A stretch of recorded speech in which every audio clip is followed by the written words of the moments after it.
welcome to Lost Girl Therapy. Let's talk about strategies for dating if you have anxious or disorganized attachment. So this is based off of Carrie Cronin's work at Boston College. She used to run the seminar for teaching college students how to date, and it was fascinating to see the different types of dates and what they elicited from an anxiety standpoint.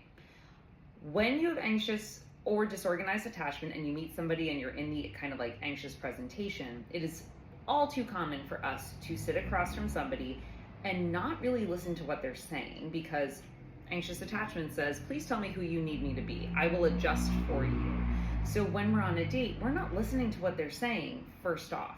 Not on the first few dates. We're actually reading their body signals. We're trying to just like take them in and create a schema for what we think they're like and what we think their lives are like. And everything I'm about to say applies to people that you do not know. So if you're going out on a date with somebody that you actually know very well, this does not apply. This is specifically for like app dates or a blind date, or if somebody approaches you on the street and asks you out. Very rare, but could happen. So first dates, less than an hour and a half. The reason being is that your nervous system is already in a state of uncertainty, and any time longer than an hour and a half is pushing us into a fear state. The hour and a half mark is really that space where we can tolerate discomfort just enough to say, do I like being around this person? Do I feel kind of comfortable? Would I want to see them again? Now, my recommendation is never more than 2 drinks, mainly because that's the hour and a half time, or coffee. All you are doing is you are sitting there looking at this person, wondering if you're going to get along. And remember, when you leave that first date, you're going to want to stay longer if it's going well. Even if it is going super, super good, leave after an hour and a half. The reason being that if you stay on a date for like 3 hours, and I know someone's going to be like, oh my God, I had such the best time. It was so good. We were so connected.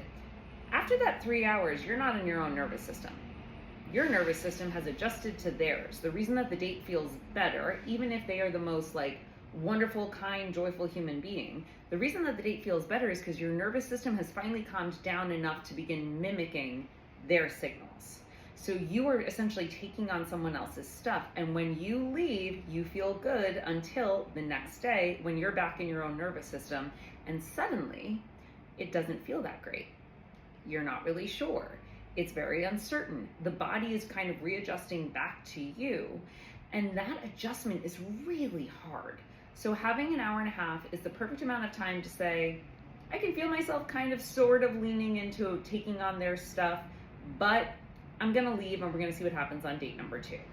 Now, date number 2 can be drinks again. It can also be an activity. It can be something where you're just spending quality time together. But date number 2 is where you can notice a difference, if assuming that you like them.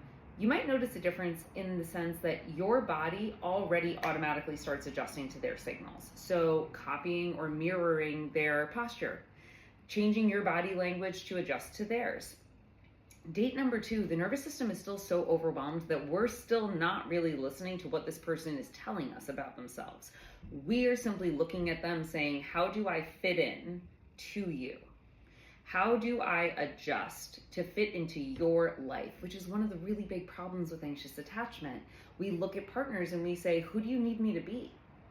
As long as you tell me what version of life you want to lead, I will do it, and then in turn you will give me love. It's not how it works in healthy dating. So on date number 2, you're really just sitting there kind of taking in information. You can certainly share stuff about yourself as you naturally would, but pay attention to the ways that you're mirroring the partner and the information that you're taking away. And what I like to have clients do is actually write down the facts of what they received about their partner right after the date. The facts, not the story. So this person went to this college. They have this number of siblings. This is where their parents live. Anything that you're given. And then notice 2 days later when we turn it into a story. This person went to this college, which makes them this type of individual. They have these siblings, and they mentioned that they went to their siblings' soccer game, which means that they're super involved with family. And their parents live in this town, which means that they have da-da-da-da. Stay grounded in the facts. Date number 3 is where you can venture into dinner. So this is an extended period of time. Now, with dinner, you're still gonna have a heightened response. But remember, this is the 3rd time that you're meeting them. So on the third time, your body automatically is adjusting to theirs because they are now familiar. You're picking up on signals and you can start to predict ways that they would act. Now, this is not a guaranteed prediction in the sense that you are able to say, like, I know they're going to order this drink and I know that they're going to like act this way. But the last 2 dates, you have been logging information about how they exist in the world. And it becomes a lot easier to see if you align with them or if you want to align with them on date number 3, because you're no longer reading their signals. Now you can get into the meat and potatoes of what type of relationship do they want, what type of person they are, and if you feel compatible. Because your nervous system is no longer in the super heightened state, you can then sit there and take in information from them and kind of be like, does this align with me? Does this not? Date number 4 is activities. And it's an activity that you do in public.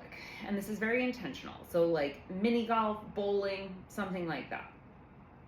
The reason being is that being in a crowded place, you're going to start to see if you gravitate towards or away from your person. So in a crowded place on date 4, when you are mini golfing, do you feel drawn to them? Do you want to be around them? Do they feel safe, comfortable, familiar?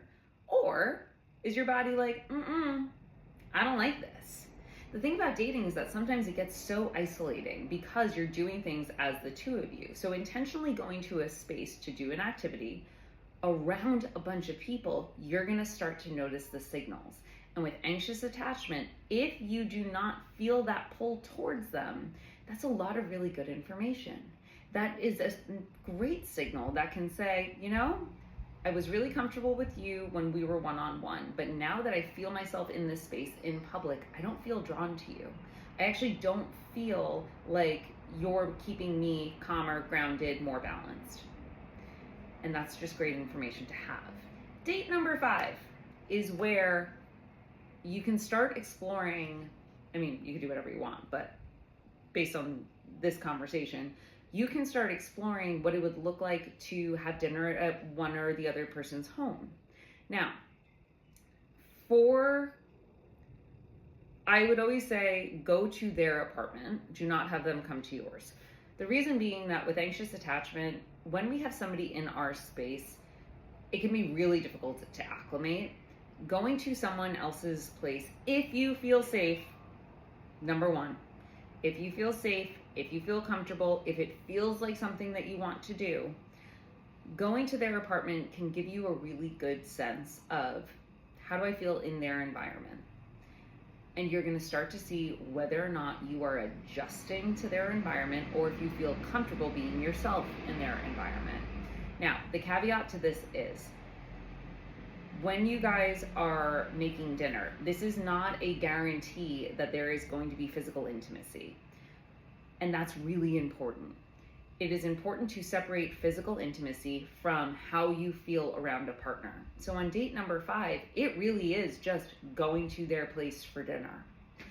You have to see if you feel comfortable, because one of the biggest things that happens with anxious attachment is we don't check in and see if we feel comfortable. We override the feelings of nervousness, of worry, of insecurity, of doubt. We override all of those in order to skip the anxious part and just get to the end game. And then afterwards, we experience those sensations of like, oh, I don't know. I don't know if I feel good about this. I don't know if I can trust my own judgment. I don't know if I trust this person. There's a huge well up of doubt. Separating out the activities of dating and spacing them out until you really do feel good and grounded and calm can mean the difference between having physical intimacy be an act of closeness, calmness, safety, understanding, respect, or rushing through the anxiety to engage in physical activity in order to just see how you feel about somebody. And the ricochet after that becomes really, really, really challenging. Now, all of this to say, these are not hard and fast rules. These are not things that make or break dating. These are also not things that apply to everyone.